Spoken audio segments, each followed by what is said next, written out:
अमरीकी सदर Donald Trump Kashmir जो मसलो हल कराने की ख्वाहिश जो इज़हार करे छॾियो। पंहिंजे समाजी राब्तनि वारी वेबसाइट ते जारी कयल बयान में डोनाल्ड ट्रंप चवे थो, ॾिसंदासीं त छा हज़ारे सालनि खां पोइ कश्मीर मसइले जो को हल निकिरी सघे थो।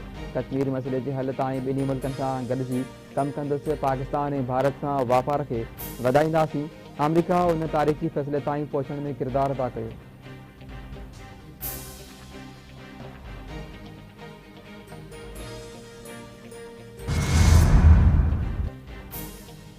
पाकिस्तानी हथियारबंद फ़ौज जे जवाबी दिफ़ाई कार्रवाई भारत जी ताक़त जे गुरूर खे मिटी में मिलाए छॾियो। भारत सोचियो हो त शायदि पाकिस्तान खे अची भाटे पंहिंजे शर्तनि ते आणींदो, पर भारत जो पंहिंजी ताक़त जो गुरूर खाक में मिली वियो।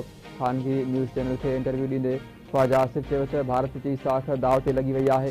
असां जंग खे वधाए सघूं पिया, पर असां जंग खे रोकण जो ऑप्शन साम्हूं रखियो।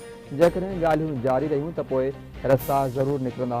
पाकिस्तान ऐं भारत विच में ॻाल्हियुनि दौरान सिंतास मुआदो कश्मीर ऐं दहशतगर्दी जा मामला गौर थियणा।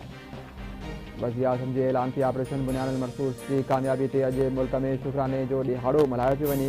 क़ौम जी दुआउं ऐं हथियारबंद फ़ौजुनि जी कोशिशुनि सां अलाह रब्बुल इज़्ज़त तारीख़ी फतह ॾियारी आहे। अॼु जी फतह असांजी गैरत ऐं उसूलनि जी फतह आहे। पाकिस्तान जंगबंदी जे तजवीज़ जी हाकारी मोट ॾिनी। भारत शहरी आबादी खे निशानो बणाए असांजे सब्र जो इम्तिहान वरितो। फ़ैसिलो कयो त दुश्मन खे उन जे ज़बान में जवाबु ॾिनो वेंदो। राफेल जहाज़ जी भारत खे शिकस्त खां बचाए न सघिया। दुश्मन जा फ़ौजी अॾा, हथियारनि जा अंबार ऐं एयर बेसिस ॾिसंदे ॾिसंदे खाक जो ढेर बणिजी विया। वज़ीर आज़म शहबाज शरीफ़ जो क़ौम खे ख़िताब कयईं। पाक फ़ौज जे जवाननि दुश्मन जी नापाक इरादनि खे नाकाम बणाईंदे 15 कलाकनि जे अंदरि भारतीय तोपुनि खे ख़ामोश कराए छॾियो। तारीख़ हुन खे सदाईं यादि रखंदी।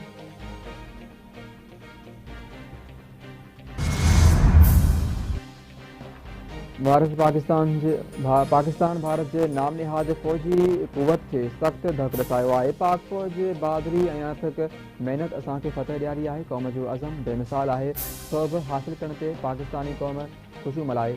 पाक भारत जंगबंदीअ ते सदर आसिफ ज़रदारी जो बयानु। Army chief, air chief, naval chief ऐं फ़ौजी जवाननि खे वाधायूं। चवे थो पाकिस्तान अमन जो ख़्वाहिशमंद आहे। इहो शिकतान नथो चाहे, पर मुल्की ख़ुदमुख़्तारीअ ते कॾहिं बि खुदेबाज़ी न कंदो।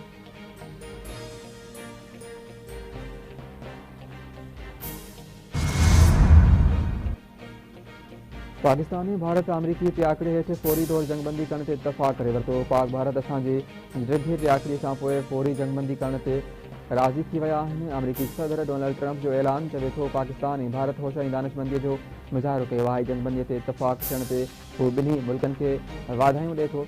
अमरीकी परॾेही वज़ीर मार्को रूबियो चयो त वाशिंगटन गुज़िरियल 24 कलाकनि खां पाकिस्तान ऐं भारत जी अख़्तियारनि सां राब्ते में हो। ख़ुशी आहे त ॿिन्ही मुल्कनि फौरी जंगबंदी करण ते इतफ़ाक़ करे वरितो आहे। पाक भारत अणधरी हंध ते ॻाल्हियूं करण ते राज़िपो ज़ाहिर करे छॾियो। ॿिन्ही मुल्कनि ॾाहप जो मुज़ाहिरो कयो आहे।